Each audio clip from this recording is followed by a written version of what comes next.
What's going on, troopers? Welcome to the Trooper Transmission. And today we got my man Tad coming on, talk all things fitness, working out, troopers, and dude, love the helmet collection. We got some in the box action figures. I mean, this is probably one of the best collection walls. We got Thor's hammer in the background. Like, what do you not have? You got it all. I don't have the Obi-Wan Kenobi lightsaber, which we're supposed to do the raffle on here soon, but yeah, Oh, there you go. I got a pretty decent collection going for like the last 20 years. Yeah, little foreshadowing. We got the Path of the Padawan raffle, which Tad crushed. So he's got his name in the hat for the Obi-Wan Kenobi, not just shirt, not just lightsaber, but we got Obi-Wan Kenobi shirts, decals, and so the Swolby one is going to be strong with everyone. What I'm eager to hear about is your journey, dude. You've been absolutely smashing it. We've probably one of the fastest people we've made captain in the community for the challenge we're doing now. And so just want to use your story and allow you to share what's been working for you to inspire other people that maybe were in your shoes 6 months ago. So we'll wind that clock back. What was going on in 2024 in your life and your health that ultimately inspired you to want to potentially make a change? So last October I turned 40, so I'm 40 years old. We went to Disney World as a family and we did the photo pass and you're taking all these pictures. And when I got back from that, I could see that belly starting to form. I was starting to get the dad bod look where you've got the belt and you got the gut hanging over it a little bit in some of the pictures. So I really didn't like what the pictures were looking like of me walking around Disney World with my family. So that was like the first thing that I noticed. I'm like, I probably need to make a change. I had worked out a lot in my life, but I'm seeing that. Then I got back pain. I go play pickleball with a couple of people at work, like at a office retreat thing, and I pulled my back, and that's like something that usually doesn't happen. So I'm like, man, I'm turning 40. I'm starting to fall apart. And then I hit highest weight I've had in a long time, which was 230 pounds in December. So those three things kind of hit me all like right in the same in that fourth quarter. And I had to be like, okay, I need to make a change. And I saw your Rex challenge that you were doing. It was do the 5 days of the Rex challenge, submit everything online. You get the opportunity to win a helmet. But I just noticed an instant kind of like, hey, as I'm doing this, I'm feeling better. My back's feeling better. Lost a couple pounds. This is perfect for me, especially with like my love of Star Wars. There's nothing better. Yeah.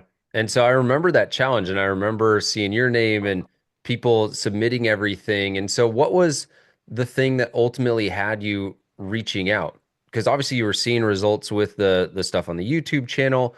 What was missing still?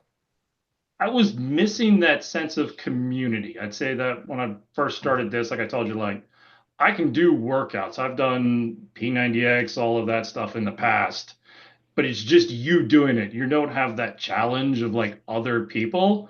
So realizing that, hey, there's this big group of other Star Wars nerds that then can challenge me. They've all got advice. I love how we share recipes, we share workouts, but then we're also discussing like the importance of Jar Jar Binks and the rise of the Empire, like stuff like that. I love that. So I have taken to like a fish in water or a bantha to the desert kind of thing. Just it's I love the group and the community, and it really pushes me to do more, to hit the next workout, to try to be on the top of that leaderboard.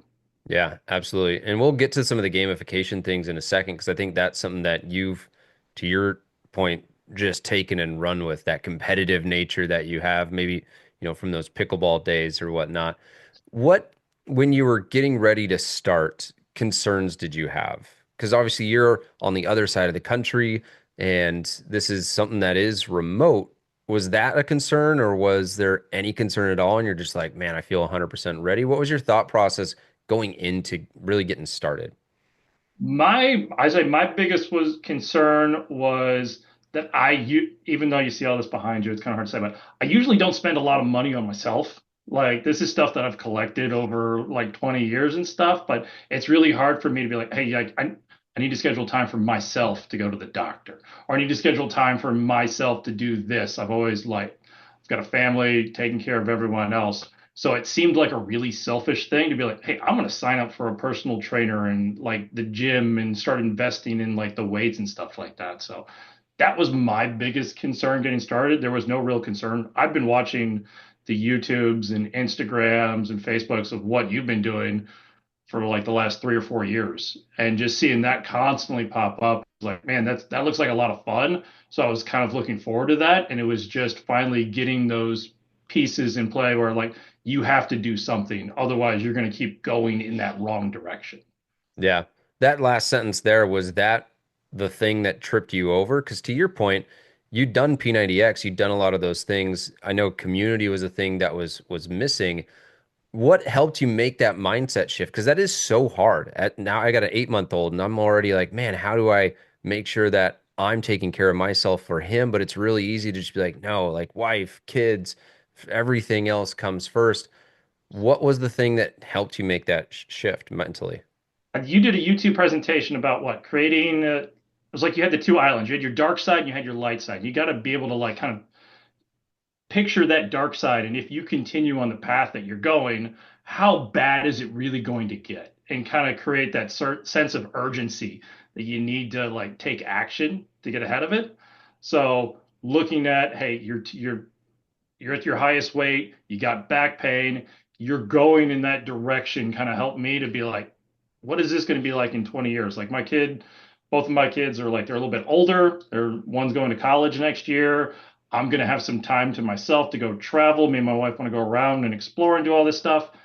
Am I going to be in a good enough shape to do that? Am I going to want to look at those pictures when I get back and be like, hey, man, I look good on the beach, or going surfing. I want to be able to go surf and stuff like that. So, creating that sense of urgency that you need to do something now.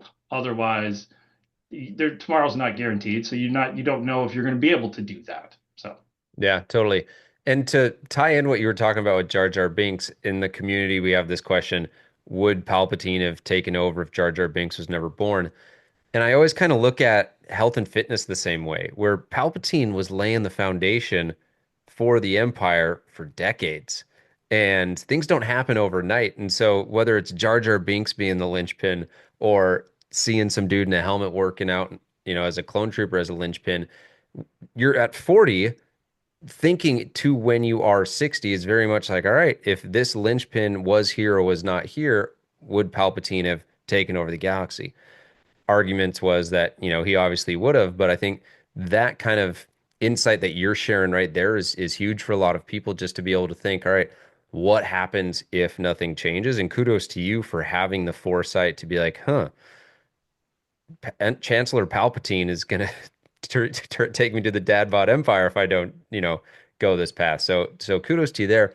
What would you say are some of the biggest either milestones or wins mentally, physically that you've seen just over the, because it's only been a couple months. Like you've been crushing it right off the bat.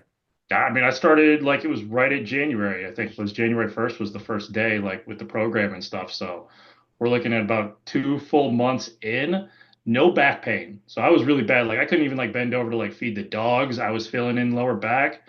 That's gone. Like I don't feel that anymore. I've lost 17 pounds.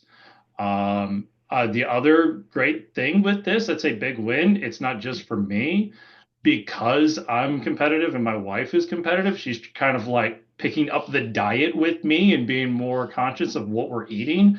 She's lost 15 pounds as well. No Uh, way. I keep trying to get her to like do the workouts. She's not picking up the workouts yet, but she's definitely following the diet, counting the calories. She's basically trying to do my diet but cut it in half. She's about half the size of me, and like you can weight's falling right off. So that's an awesome win. That the choice to help myself is also helping the ones that I love. Yeah. Um, Don't feel bad about not getting her to do the workouts. I've been trying to get my wife to do the workouts and to even just watch Star Wars, and I'm just now starting to win that battle. So you getting her to eat healthy is already a massive win. she loves Star Wars, and but the workouts are the hardest part, just because I'm working out in my garage.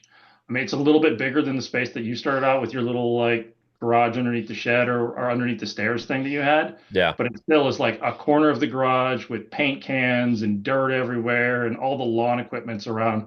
It's not the nicest looking place, but I like it just because I like a place I can go focus and work out there. Yeah, totally. So man, we got 17 pounds, back pain's gone, wife seeing wins. I mean, it doesn't get much better than that.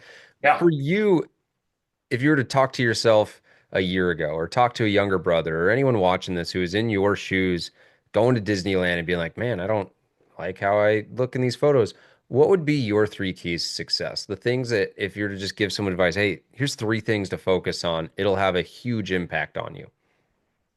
Huge things, nutrition. Like, I mean, I don't doing P90X, I never focused on the nutrition side. It was just lifting weights, and how fast the change I'm seeing is, I totally believe it's 100% the nutrition that I've been doing, focusing on, hey, hitting those protein goals, hitting those calorie goals. I've even kind of hit the next level in tracking that to where now I'm looking at what are my fat goals, what are my carb goals, and stuff like that.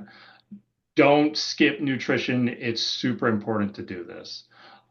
One thing that I would tell like myself, like a year ago stuff is you got to use your strengths. And one of my strengths is that competitive nature. Like I'm just a really competitive person and I wasn't using that and putting myself in a group with a bunch of other guys trying to hit these goals, bragging about who's lifting the most weight, who's doing the most push-ups, who's doing planks. We do the group workout. There's no way I would have done a 3 minute plank on last Saturday Oh if yeah. if I didn't have you guys like on the YouTube or on the Zoom meeting saying, "Well, Tad's still going." It's like, well, then I can't stop. Yeah. I'm going to keep going. I'm the last person going there. So using your strengths is a big one. Um, and the third one I'd say is just mental health. Like working out is just as much about body as it is your mental health. You get more confident, you feel better. Like I always used to tell my sales reps when I was a sales manager that hit the gym or a gym membership is really important.